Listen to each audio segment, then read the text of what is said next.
दो बैलों की कथा पार्ट 2। कांजी हाउस में जब हीरा और मोती गए तो उन्हें कई दिन तक कुछ भी खाने को नहीं मिला। दिन भर कोई भी खाना खिलाने नहीं आता था। दोनों ने नमकीन मिट्टी चाटनी शुरू की थी, पर इससे भी तृप्ति नहीं मिली। जब दोनों के दिल में विद्रोह दहक उठी, तब दोनों ने बात करना शुरू किया। मुझसे तो अब कुछ नहीं होगा, बस इसी बूते पर अकड़ते थे। सारी अकड़ निकल गई। मोती ने कहा, मुझसे तो अब कुछ नहीं होगा। तो हीरा ने कहा, क्या इसी बूते पर अकड़ते थे? हाँ, सारी अकड़ निकल गई। मोती ने स्वीकार कर लिया कि सारी अकड़ उसकी निकल गई थी। वो जो कांजी हाउस था, उसके बाड़े की दीवार कच्ची थी। हीरा मजबूत तो था, अपने नुकीले सिंग दीवार में गड़ा दिए और जोर मारा तो मिट्टी का एक चिप्पड़ मतलब एक भाग निकल गया। फिर तो उसका साहस और बढ़ गया, उत्साह बढ़ गया। उसने दौड़ दौड़ कर दीवार पर चोटें की और हर चोट में थोड़ी थोड़ी मिट्टी गिराने लगा। उसी समय कांजी हाउस का चौकीदार जो है, वह लालटेन लेकर वहां आ गया। वह रोज जानवरों की हाजिरी लेने उधर से आता था कि कोई जानवर भागा तो नहीं है। हीरा का उद्दटपन देख करके उसे बहुत ही गुस्सा आ गया और उसने क्या किया, हीरा को उसने कई डंडे रसीद किए और मोटी सी रस्सी से बांध दिया। अब मोती ने क्या कहा, उसे चिढ़ाया, पड़े पड़े ही क्या, आखिर मार खाई, क्या मिला? अपने बूते भर जोर तो मार लिया। हीरा का कहना हुआ कि जितना मेरा साहस था उतना मैंने कोशिश तो किया, कि ऐसा साहस किस काम का, ऐसा जोर मारना किस काम का कि और बंधन में पड़ गए। क्योंकि हीरा बांध दिया गया था फिर मोटी सी रस्सी से। जोर तो मारता ही जाऊंगा, चाहे कितना ही बंधन में पड़ते जाए, जान से हाथ धोना पड़ेगा। अब दोनों बात कर रहे हैं कि जोर तो मारते ही जाएंगे, चाहे कितना ही बंधन में पड़े, जान से हाथ धोना पड़े, चाहे जो भी हो। उन्हें जान की भी परवाह नहीं थी, मरना तो वैसे भी था। तो हीरा ने कहा, सोचो दीवार खुद जाती तो कितने जाने बच जाती। इतने भाई यहाँ बंद हैं, किसी के देह में जान नहीं। 2-4 दिन और यही हाल रहा तो सब मर जाएंगे। अब मोती ने भी कहा, हाँ यह बात है तो अच्छा, तो ला, फिर मैं भी जोर लगाता हूँ। मोती भी उसकी बात से सहमत हो गया और उस दीवार पर मोती भी सिंग मारने लगा जहाँ थोड़ी देर पहले हीरा ने मिट्टी गिराया था। थोड़ी और सी और मिट्टी गिरी, उसकी साहस और बढ़ गई। फिर तो वह दीवार में सिंग मारता चला गया। अब ऊपरी वाली दीवार जो है लगभग 1 हाथ गिर गई थी। उसने दूसरी शक्ति से दूसरा धक्का मारा, दूनी शक्ति से दूसरा धक्का मारा तो आधी दीवार भी गिर पड़ी। दीवार का गिरना था कि अधमरे से पड़े हुए सभी जानवर जो हैं वह देखकर उठ पड़े और 3 घोड़ियां तो सरपट भाग भी निकली। दीवार टूटा हुआ जानकर सचमुच वैसे जानवर जो फंसे थे वह कैसे नहीं भागते। तो 3 घोड़ियां तुरंत ही भाग पड़ी, फिर बकरियां निकली, उसके बाद भैंसें भी निकल गईं। लेकिन बेचारा गधा, वह बहुत ही सीधा सा जानवर होता है। ये शुरू में ही प्रेमचंद जी ने गधे के बारे में उल्लेख किया था। वे बेचारे जो कि तो खड़े थे कि भागे कि ना भागे, भागना उचित होगा कि भागना नहीं उचित होगा। हीरा ने पूछा, तुम क्यों नहीं भाग जाते? एक गधे ने कहा, कहीं फिर पकड़ लिए जाएं तो क्या हरज है, अभी तो भागने का अवसर है, हमें तो डर लगता है, हम यहीं पड़े रहेंगे। एक गधे ने कहा, कहीं फिर पकड़ लिए जाएंगे तो क्या होगा, और मार भी पड़ेगी और बंधन में भी डाल दिए जाएंगे। तो मोती ने उसे समझाया भी कि अभी तो भागने का अवसर है, तुम भाग जाओ। लेकिन डर के मारे वो वहीं पड़े रहे। आधी रात के ऊपर हो चुकी थी। दोनों गधे अभी तक खड़े सोच ही रहे थे कि भागे या न भागे। और मोती अपने प्रिय मित्र की बंधन को खोलने के लिए उद्यत था।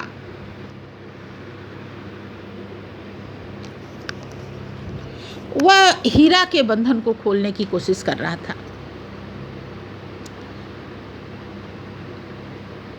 लेकिन जब वह हीरा के बंधन को खोलने की कोशिश करते करते हार गया तो उसकी आंखों में आंसू भर आए। हीरा ने कहा कि तुम जाओ, मुझे यहीं पड़ा रहने दो, शायद कहीं फिर भेंट हो जाए। मतलब बच जाऊंगा तो कहीं भेंट हो जाएगी, और नहीं तो यह आखिरी ही मुलाकात है। मोती की आंखों में आंसू आ गए। तुम मुझे इतना स्वार्थी समझते हो हीरा? हम और तुम इतने दिनों तक साथ रहे हैं, आज तुम विपत्ति में हो तो मैं तुम्हें छोड़कर चला जाऊंगा?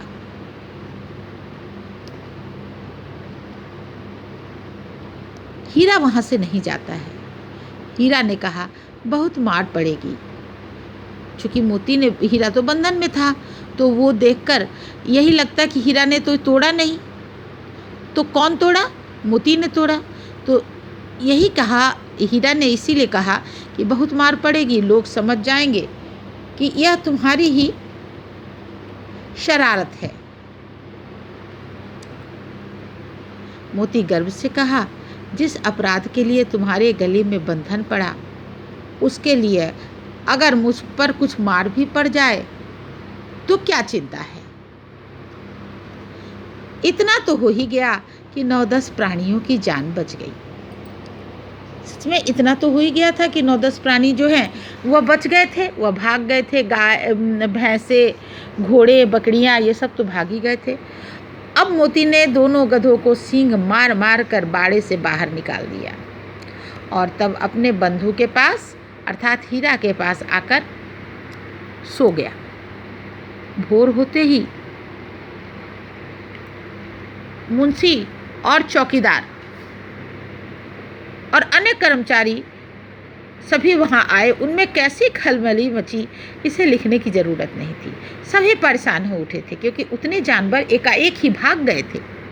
ये तो उनका ही घाटा लगा था। इतना ही काफ़ी है कि मोती की बहुत मरम्मत हुई और उसे भी मोटी रस्सी से बांध दिया गया, लेकिन उसे छोड़ा नहीं गया। वह वहाँ से कहीं जा नहीं सका। अब क्या हुआ, एक सप्ताह तक दोनों मित्र वहीं बंधे रहे। किसी ने उन्हें एक दाना भोजन का भी नहीं डाला। हाँ, वे दोनों इतने दुर्बल हो गए कि अब उठा भी नहीं जाता था। उनकी ठठरियाँ निकल आई थीं। ठठरियाँ मतलब हड्डियाँ निकल आई थीं। एक दिन बाड़े के सामने डुग्गी बजने लगी और दोपहर होते होते वहाँ 50-60 आदमी जमा हो गए थे। वह दोनों मित्र निकाले गए और उनकी देखभाल होने लगी। लोग आकर उनकी सूरत देखते और मन फीका करके चले जाते, क्योंकि वह बहुत ही दुर्बल से हो गए थे। ऐसे मृतक बैलों को कौन खरीदार होगा? ऐसे मृतक बैलों के, दुबले पतले बैलों का खरीदार कौन होगा? क्योंकि ये बैल तो काम भी नहीं कर पाएंगे। सहसा एक दरियल आदमी, जिसकी आंखें लाल थी और मुद्रा आवा अत्यंत ही कठोर था, दोनों मित्रों के कूल्हे पे उंगली डालकर गोद कर मुंशी जी से बातें करने लगा। उसका चेहरा देखकर अंतर्ज्ञान से दोनों मित्रों के दिल कांप उठे। वह कौन है और उन्हें क्या टटोल रहा है, इस विषय में उन्हें कोई संदेह न हुआ। दोनों ने एक दूसरे को भीत नेत्रों से देखा, मतलब सजल नेत्रों से देखा। आंखों में आंसू भरे थे और सिर झुका लिया, जैसे कोई मजबूर अपनी स्थिति को देखकर, समझकर जब कोई उपाय नहीं रहता तो आत्मसमर्पण कर देता है।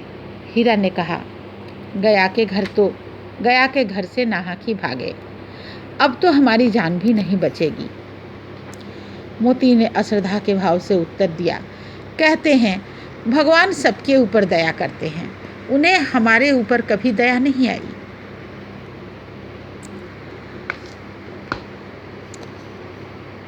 भगवान के लिए हमारा मरना जीना दोनों ही बराबर है। चलो अच्छा ही है, कुछ दिन उसके पास ही रह लेंगे। यह आदमी, भगवान के लिए हमारा मरना जीना ही बराबर है, ये हीरा ने कहा। इसीलिए वह कह रहा है कि चलो अच्छा है, अब मरकर जब भगवान के पास जाएंगे तो कुछ दिन उनके पास भी रह लेंगे। भगवान ने ही उस लड़की के रूप में हमें बचाया था, क्या अब न बचाएंगे? मोती को एक आस सी बंधी हुई है कि भगवान ने जब उस लड़की के रूप में हमें बचाया तो क्या अब हमको नहीं बचाएंगे? यह आदमी छुरी चलाएगा, देख लेना। मतलब यह आदमी जो है, उन्हें समझ में आ गया था कि वह व्यक्ति जो है कसाई है और वह उन्हें मारने के लिए ही ले जा रहा है कि मारकर उसकी मांस को बेच दे। तो क्या चिंता है, मांस, खाल, हड्डियाँ सब किसी न किसी के काम ही आ जाएंगे। कितने परोपकारिता से मोती कहता है कि क्या चिंता है, सब कुछ जो हमारा है, मांस, खाल, हड्डी सब किसी न किसी के काम ही आ जाएंगे। यह तो अच्छा ही है।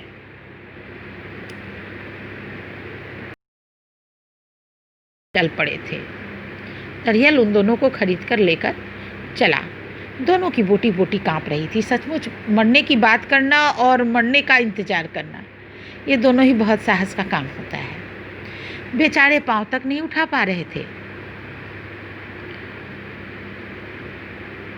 दोनों भय के मारे गिरते पड़ते उस कसाई के साथ चलते जाते थे, क्योंकि जरा सा भी चाल धीमी हो जाने पर वह बहुत तेज मारता था, जोर से डंडा घुमा देता था। राह में गाय बैलों का एक रेवड़ हरे हरे खेत में चरता हुआ नजर आया। सभी जानवर प्रसन्न थे, चिकने चपल, कोई उछलता था, कोई आनंद में बैठा पागुर करता था। कितना सुखी जीवन था उनका, पर कितने स्वार्थी हैं यह सब। किसी को यह चिंता नहीं है कि उनका 2 भाई बधिक के हाथ पड़े कैसे दुखी हैं। अब वो सोच रहे हैं, जैसे तकलीफ़ में पड़ा हुआ व्यक्ति सोचता है कि आसपास सब लोग कितने सुखी हैं, हाय कोई भी हमारे विषय में नहीं सोच रहा कि हम कैसी चिंता में पड़े हैं, हम कैसे दर्द में डूबे हुए हैं। सहसा दोनों को ऐसा लगा कि यह जगह परिचित है। हाँ, इसी रास्ते से गया, उन्हें ले गया था। वही खेत, वही बाग, वही गांव मिलने लगे। प्रति क्षण उनकी चाल तेज होने लगी। सारी थकान, सारी यह तो अपना ही घर आ गया, यह तो अपना ही घर आ गया। इसी कुएं पर तो हम पूर चलाने का काम करते थे, यही कुआं है। हीरा बोला, भगवान की दया है, मैं तो अब घर भागता हूँ, यह जाने देगा? उस पे भी मोती कह रहा है कि यह जाने देगा जो तुम जाओगे? अचानक ही उस कसाई के साथ चलते चलते सारा जगह जो था, वहाँ पर का खेत, वहाँ की हरियाली, वहाँ का जो जगह था, रास्ता था, वह सब उन लोगों को पहचान में आने लगा कि यह तो उनका ही घर है और यहीं पर वो पूर चलाया करते थे। अचानक ही उनकी सारी थकान यह सब देख कर कि जैसे किसी को मनोवांछित फल मिल जाता है, मनोवांछित वरदान मिल जाता है ईश्वर की तरफ से, उन्हें उनकी सारी थकान मिट गई और उनकी चाल बहुत ही तेज होने लगी और वो कहने लगे कि यही तो हमारा घर आ गया, यही तो हमारे घर का रास्ता है। मोती ने कहा, हीरा ने कहा कि भगवान को भी दया आ गई, मैं तो अब घर भागता हूँ। मोती निराश होकर बोला, क्या यह जाने देगा? इसे मैं मार गिराता हूँ। अब मोती भी, हीरा भी मारने के लिए उद्यत हो गया। नहीं, दौड़कर थान पर चलो, वहाँ से हम आगे न जाएंगे। थान पर अर्थात जहाँ वो रहते थे, जहाँ रस्सियों से उन्हें बांध दिया जाता था, चारा उरा डाला जाता था, वही उनका थान था। वहीं से खोला जाता, वो चढ़नी पर जाते और कार्य करते थे और फिर आकर अपने मालिक जूड़ी के यहाँ थान पे चले आते थे। वहाँ से हम आगे न जाएंगे। दोनों उन्मत्त होकर बछड़ों की भांति कुलाचे करते हुए घर की ओर दौड़ पड़े। अब हमारा थान है। दोनों दौड़कर अपने थान पर आए और खड़े हो गए। दरियल भी पीछे पीछे दौड़ा चला आता था। झूड़ी द्वार पर बैठा धूप खा रहा था। बैलों को देखते ही दौड़ा और उन्हें बारी बारी से गले लगाने लगा। मित्रों की आंखों से आनंद के आंसू बहने लगे। एक झूड़ी का हाथ चाट रहा था। दरियल ने आकर बैलों की रस्सियाँ पकड़ ली। जब दोनों बैल जो हैं झूड़ी के यहाँ आकर थान पे खड़े हो गए तो झूड़ी उन्हें देखकर बहुत ही खुश हो गया और दौड़कर उन्हें अपने गले से लगा लिया। उसमें दोनों बैल भी बहुत खुश हो गए और उसमें से एक तो झूड़ी का हाथ चाटने लगा। तभी दरियल ने आकर उनकी रस्सियाँ पकड़ ली। झूड़ी ने कहा, मेरे बैल हैं। झूड़ी ने कहा कि ये तो मेरे बैल हैं, तुम्हारे बैल कैसे? मैं मवेशी खाने से नीलाम किए आता हूँ। मैं तो समझा हूँ चुराए लिए आते हो। चुपके से चले जाओ। मेरे बैल हैं और मैं बेचूंगा तो बिकेंगे। किसी को मेरे बैल नीलाम करने का। झूड़ी ने उनसे बोलना शुरू किया कि चुपके से चले जाओ। मैं तो समझता हूँ कि तुमने चुरा कर ले आया है और मैं बेचूंगा तभी बिकेंगे। ये तो मेरे बैल हैं और किसी को क्या हक है कि मेरे बैलों को वो बेच दे। जाकर थाने में रपट कर दूंगा। उस कसाई ने डराने का कोशिश किया। मेरे बैल हैं, इसका सबूत है कि मेरे द्वार पर खड़े हैं। झूड़ी ने कहा कि देखो, वो तुम्हारे साथ नहीं जाना चाहते, ये मेरे द्वार पर खड़े हैं, यह इसका बहुत बड़ा सबूत है। दरियल झल्लाकर बैलों को ज़बरदस्ती पकड़कर ले जाने लगा। उसी समय मोती ने सींग चलाया और दरियल पीछे की ओर जा पड़ा। मोती ने पीछा किया, दरियल भागा। मोती पीछे दौड़ा और गांव से बाहर उसे निकाल दिया। गांव की सरहद से बाहर निकाल दिया। वह बाहर बैठकर धमकियां भी दे रहा था और गालियां भी निकाल रहा था। कौन? वो कसाई। गांव के बाहर जब मोती ने उसे खदेड़ दिया तो वहाँ से उसे धमकी भी दे रहा था और गाली निकाल रहा था, पत्थर फेंक रहा था। और मोती क्या कर रहा था? विजयी की भांति उसका रास्ता रोके खड़ा था ताकि वह गांव के अंदर नहीं आ सके। गांव के लोग यह देख रहे थे और हंस भी रहे थे। जब दरियल हार कर चला गया तो मोती जो है वह अकड़ता हुआ विजय के साथ लौट पड़ा। हीरा ने कहा, तब हीरा भी यह देख रहा था, सोच रहा था पता नहीं मोती क्या करेगा। हीरा ने कहा, मैं डर रहा था कि कहीं तुम गुस्से में आकर मार न बैठो। अगर वह मुझे पकड़ता तो मैं बेमारे न छोड़ता। अब नहीं आएगा तो दूर ही से खबर लूँगा, देखो कैसे ले जाता है। जो गोली मरवा दे मर जाऊँगा, पर उसके काम ना आऊँगा। हमारी जान को कोई जान ही नहीं समझता, इसलिए कि हम इतने सीधे हैं। लास्ट में भी लेखक ने यही दिखाया कि किसी सीधे व्यक्ति का गुजारा नहीं होता। यहाँ बैलों के प्रतीक के रूप में भारतीय व्यक्ति को ही दिखाया है प्रेमचंद जी ने। इसीलिए उन्होंने कहा कि हमारी जान को कोई जान नहीं समझता, इसलिए कि हम लोग इतने सीधे हैं। जरा देर में नाद में खाली भूसा, चोकर और दाना भर दिया गया। बहुत दिनों के बाद अपने घर आए थे। झूड़ी ने उनके नाद में सारा कुछ उन्हें खाने के लिए दिया। एक अरसे के बाद उन्हें भूसा, चोकर और दाना सारा कुछ नसीब हुआ था और दोनों मित्र खाने लगे। झूड़ी खरा दोनों को सहलाता रहा। गांव के लड़के बाहर से तमाशा देख रहे थे और सारे गांव में एक उत्साह सा मालूम होता था। उसी समय मालकिन ने माथे को चूम लिया। कहने का अर्थ यह है कि लास्ट में सारा कुछ सहने के बाद वो सहनशील बैल जो हैं आखिरकार अपने घर आकर रुके और उस कसाई को भी मार भगाया। जब हद से तकलीफ़ बहुत ज़्यादा बढ़ जाती है तो व्यक्ति में लड़ाई करने का, संघर्ष करने का साहस हो उठता है और यही चीज़ इन बैलों के माध्यम से दिखाया गया। अंततः झूड़ी के पास वो पहुंच गए और झूड़ी की पत्नी जो कि गृहस्वामिनी थी उसने भी उसे स्वीकार कर लिया और उसे भी उसकी गलती का एहसास हो गया। ये पाठ यहीं ख़त्म होता है। आप लोग इसको और भी अच्छे से पढ़ लेंगे।